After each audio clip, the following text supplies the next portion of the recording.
की है ट्रेनिंग के हवाले से कि जो लोग काम सीखना चाहते हैं एलईडी टीवी रिपेयरिंग का बेहतर तरीके से प्रोफेशनल बनना चाहते हैं, उन लोगों के लिए ये सीरीज़ मैंने शुरू की है।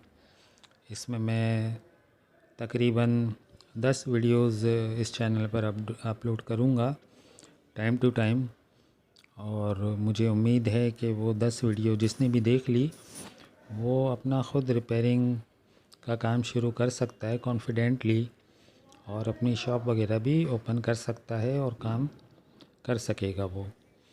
अच्छा दोस्तों, ये ट्रेनिंग की हमारी पहली वीडियो है जिसमें मैंने आप लोगों को समझाने के लिए एक सेट ओपन किया है। जैसा कि आप लोगों ने देखा, ये सैमसंग का लेड टीवी है जिसका मॉडल है UA46EH7500। इसमें कुछ पैनल का इशू है बट वो कोई दिक्कत की बात नहीं है। ये वीडियो तो सिर्फ आप लोगों को काम सिखाने के हवाले से, ट्रेनिंग के हवाले से बनाई गई है। अच्छा दोस्तों, शुरू करते हैं। हम साथ में काम भी सीखते जाएंगे, बातें भी करते जाएंगे, और बातों ही बातों में आप लोग काम सीख जाएंगे। इस बात के लिए मैं बिल्कुल श्योर हूँ। अच्छा, कोई भी एलईडी टीवी हो, किसी भी प्रॉब्लम में हो, सब में पहले आपने इसको सॉलिड सरफेस पर रखना है या मैट्रेस पर रखना है।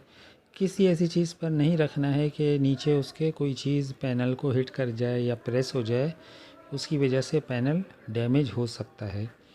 बिल्कुल सॉलिड सरफेस हो, क्लीन टेबल हो या मैट्रेस हो, उस पर आपने स्क्रीन को उल्टा रख के और सेट ओपन करना है, यानी उसके जितने स्क्रूज़ हैं वो सब आपने ओपन कर लेने हैं।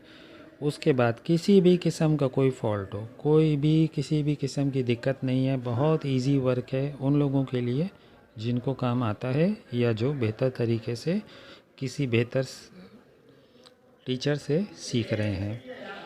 तो ये आप लोगों को सिखाने के लिए मैंने ये सेट खोला है। जैसे मैंने आप लोगों को बताया, ये सेट तो ऑन है, लेकिन इसी सेट से आप लोग बहुत कुछ सीख जाएंगे। इसका मैंने प्लग इन किया हुआ है, जैसा कि मैंने आप लोगों को बताया। ओवरऑल इंस्पेक्शन भी आप लोगों को करवा रहा हूँ मैं। सबसे पहले हम स्टार्ट लेंगे पावर सप्लाई से। इसमें जो पावर सप्लाई है वो power supply built in inverter है, यानी जो लेड टीवी में इन्वर्टर होता है बैकलाइट्स को ऑन करने के लिए, वो इस पावर बोर्ड में बिल्ट इन है, इसी में इंक्लूडेड है। नॉर्मल में कुछ और में सेट्स में, चाइनीज़ सेट्स में अलग भी होता है। आजकल तो सब बिल्ट इन वाले ही आ रहे हैं, बल्कि आजकल तो ऑल इन वन बोर्ड वाले लेड टीवीज़ आ रहे हैं। तो अब सब में पहले अगर तो टीवी बंद है तो आपने उसको खोलना है। टीवी ऑफ़ है जैसे, ऑन ही नहीं है, उसकी जो लेड टीवी की जो स्टैंड बाई की लाइट है वो भी ऑफ़ है, नहीं ऑन हो रही है। सब में पहले आपने उसको खोलना है एहतियात से, और उसकी सब में पहले आपने पावर सप्लाई चेक करनी है। पावर सप्लाई चेक करने के लिए उसका जो सॉकेट है जो मदरबोर्ड में जा रहा है, जैक जिसको कहते हैं, वो आपने निकाल देना है। उसके बाद आप लोगों ने उस जैक पर जो वोल्टेज नॉर्मली 99.9% जो भी वोल्टेजेस की जो भी पिन्स होती हैं सॉकेट में, उसकी कॉन्फ़िगरेशन बोर्ड पर ही लिखी हुई होती है। जैसा कि इसमें आप देख रहे हैं, ये 3 फ़िल्टर्स के नीचे लिखी हुई है इसकी सारी कॉन्फ़िगरेशन के पिन नंबर 1 पर क्या है, 2 पर क्या है, 11 पर क्या है और 12 पर क्या है। ठीक है, उस हिसाब से आप उसको टैली करके देख सकते हैं कि वोल्टेजेस आ रहे हैं या नहीं आ रहे हैं। डिजिटल मीटर दोस्तों, वो उसकी बैटरी वीक हो गई थी, तो ये मैंने एनालॉग रख दिया है। इसमें भी आप लोगों को सब कुछ समझ आ जाएगा बेहतर तरीके से, किसी किस्म की कोई दिक्कत नहीं होगी। अच्छा, सब में पहले आपने इसके मीटर के नेगेटिव पोल को ग्राउंड कर देना है बॉडी से।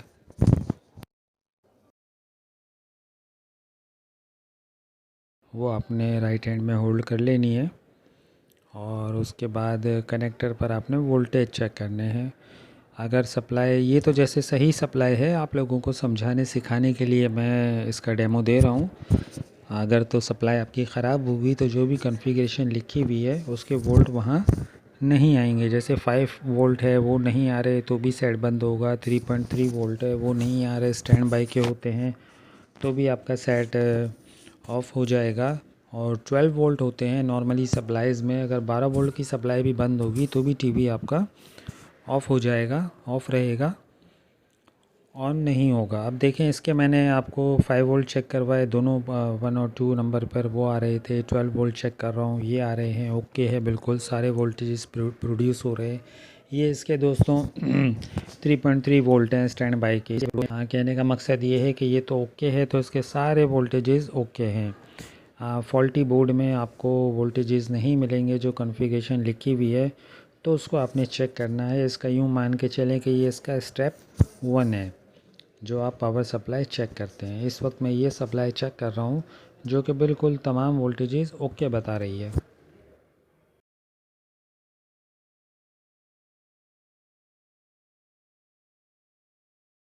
मदरबोर्ड पर फिर आप जैक इन करेंगे, जो जैक हमने मदरबोर्ड में चेक करेंगे। जैसे कि समझाता मैं ऐसे हूँ आपको कि आपके सारे वोल्टेजेस ओके हैं, ठीक है, फिर भी आपका टीवी ऑन नहीं हो रहा है। कनेक्टर निकालने के बाद आपने चेक किया सारे वोल्टेजेस ओके हैं, तो फिर आपने कनेक्टर उसको रिकनेक्ट करना है और फिर दोबारा से टीवी ऑन करना है। और फिर आपने मदरबोर्ड की साइड पर वोल्टेजेस चेक करने हैं। तो आपको ये याद रहेगा कि आपने पावर सप्लाई जब चेक की थी कौन कौन से वोल्टेज किस पॉइंट पर थे, और अगर मदरबोर्ड पे वो किसी पॉइंट पर नहीं आ रहे हैं, दैट मीन मदरबोर्ड की वजह से मदरबोर्ड में कोई शॉर्टेज है और आपके वोल्टेजेस ड्रॉप हो रहे हैं। जी दोस्तों, ये तो जो मॉडल है ये ज़रा कॉम्प्लिकेट मॉडल है, बट मैं रिकमेंड करता हूँ अगर आप इस पे वर्क सीखेंगे तो फिर अब जो लेटेस्ट आ रहे हैं उन पर आपको काम करने में बहुत ही आसानी होगी, वो बहुत इजी होगा इसके अगेंस्ट, क्योंकि ये ज़रा टिपिकल बना हुआ है।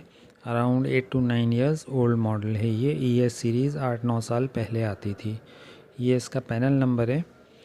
एनीवेज़, तो मदरबोर्ड की बात हो रही थी। मदरबोर्ड में आपने वोल्टेजेस चेक करने हैं। अब देख रहे हैं आप कि अगर 5 वोल्ट ड्रॉप हो रहे हैं, पावर सप्लाई पर आ रहे थे, मदरबोर्ड पर ड्रॉप हो रहे हैं, या 3.3 वोल्ट पावर बोर्ड जब आपने उसका कनेक्टर डिस्कनेक्ट किया था और आ रहे थे 3.3 वोल्ट, और मदरबोर्ड पर वो ड्रॉप हो रहे हैं, दैट मीन मदरबोर्ड में कोई शॉर्ट सर्किट चल रहा है। तो ऐसी सूरत में तो फ्रेंड्स मैं आपको मशवरा दूंगा मदरबोर्ड की रिप्लेसमेंट का, क्योंकि मदरबोर्ड यूँ मान के चलें मेरे एक्सपीरियंस के बिहाफ पर 5% ही रिपेयर होते हैं। 95% नेगेटिविटी आती है रिपेयरिंग में। किसी न किसी तरह टेम्परेरी हो भी गए तो कुछ ही वीक्स में या डेज़ में कंप्लेन आ जाती है। तो क्लाइंट को सेटिस्फैक्ट्री वर्क करके देने के लिए आपको मदरबोर्ड रिप्लेस कर देना होगा, वो ज़्यादा बेहतर रहेगा। अच्छा जी, तो अब ये एनालॉग मीटर मैंने फिर रख दिया है, इसकी रेंज मैंने 10 पे कर दी है, और अब मैं इसके यहाँ वोल्टेज चेक करूँगा। देखें, जैसे मैंने आपसे कहा कि अगर टीवी आपका बंद है, इस वक्त हम ये वीडियो यूँ बना रहे हैं जैसे टीवी बंद है, ये उसके यानी सिलसिले की वीडियो है। अब यहाँ वोल्टेज चेक कर रहे हैं, देखें वहाँ भी वोल्टेज आ रहे थे जब कनेक्टर हमने डिस्कनेक्ट किया था, और यहाँ भी वोल्टेज आ रहे हैं जब कनेक्टर हम रिकनेक्ट कर चुके हैं। दैट मीन ये टीवी की तमाम सिस्टम इसके ओके चल रहे हैं। 5 वोल्ट इसके ओके हैं, 3.3 वोल्ट इसके ओके हैं, 12 वोल्ट इसके ओके हैं, सारी सप्लाइयाँ इसके ओके हैं।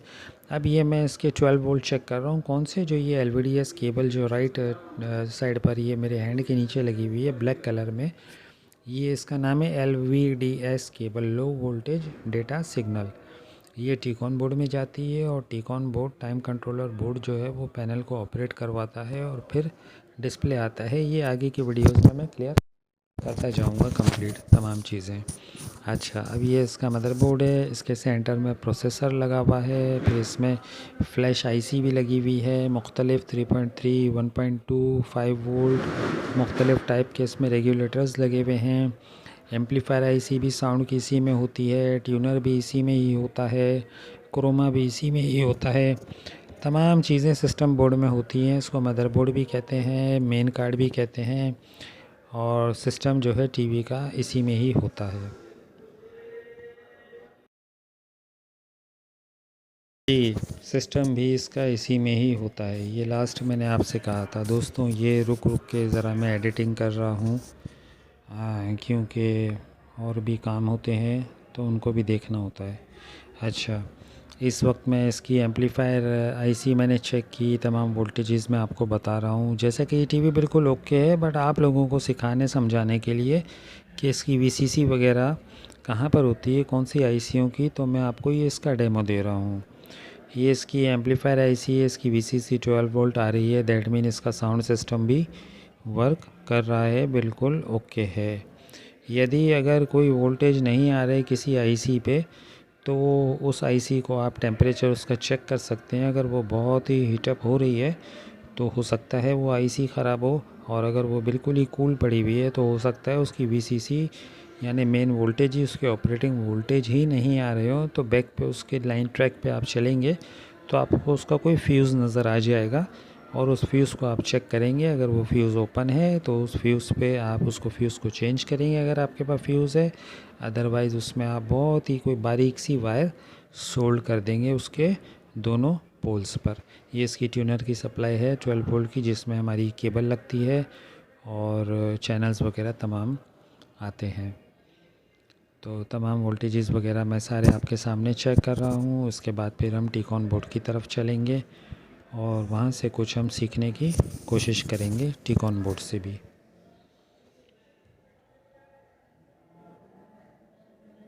जी, वोल्टेजेस वगैरह इसके बिल्कुल ठीक है। दोस्तों, आप ये काम शुरू करते हैं, बिल्कुल कर दीजिए, बस एहतियात से करने वाली बात है।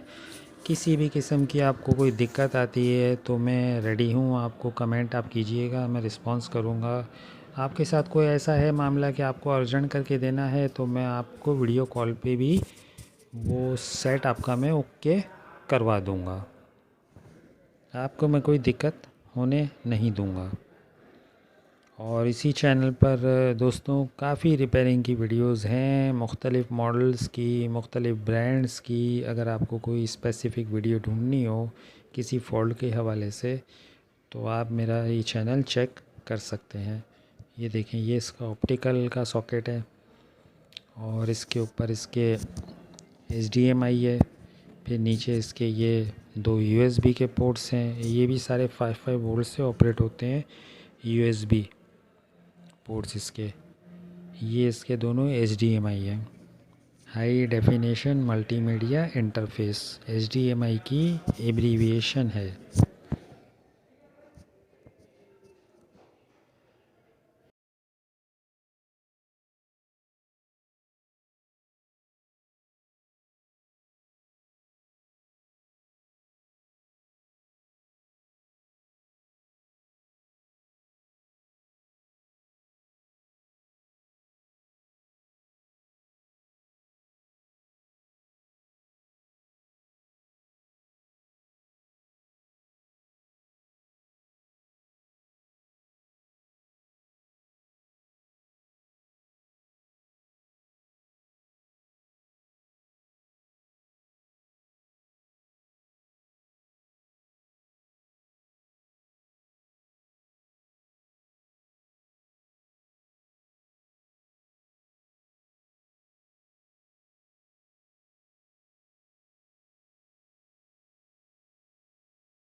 जी दोस्तों, ये इसकी 3D चिप है, ये मेन प्रोसेसर है, और कंप्लीट जो ये बोर्ड है ये टिकॉन बोर्ड है, और ये 12 वोल्ट से ऑपरेट होता है।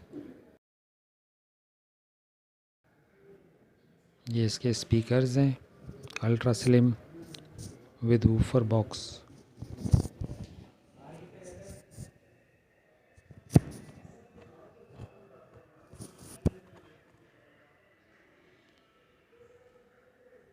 चलें, अब इसकी मैंने ये इसकी जो ऊपर इसकी प्लेट लगी हुई होती है मेटल की स्केलर बार्स के ऊपर, वो मैंने निकाल दी है आप लोगों को समझाने के लिए। ये रही प्लेट। तो दोस्तों, ये प्लेट के नीचे जो है स्केलर बार इसको कहते हैं, और ये जो इसकी रिबन्स हैं ये FPC केबल्स हैं। ये दोनों निकाल के आपको दिखा देता हूँ, बाद में मैं पैक कर दूँगा इसको। जी, ये FPC केबल है, ये दो साइड होती है पैनल में, राइट और लेफ़्ट, ये दोनों साइडों की केबल्स हैं। इसके बाद ये जो ब्राउन कलर के आपको नज़र आ रहे हैं ये कफ़ है, और कफ़ COF कफ़ कहते हैं इसको, इसीलिए कि इसकी स्पेलिंग है COF कफ़। कफ की एब्रीविएशन है चिप ऑन फ्लेक्स, और इसको हम सोर्स ड्राइवर कहते हैं। जो फ्रंट पे लगे हुए होते हैं फ्रेंड्स, उनको सोर्स ड्राइवर कहते हैं, और जो पैनल के साइड्स में लगे हुए होते हैं साइड कफ, इजी वर्ड है साइड कफ, वैसे उसका टेक्निकली जो नेम है वो है गेट ड्राइवर। तो दोस्तों उम्मीद है वीडियो आप लोगों को समझ आई होगी। सेकंड वीडियो भी मैं जो है वो जल्द ही अपलोड करूँगा। वीडियो देखने का बहुत बहुत शुक्रिया।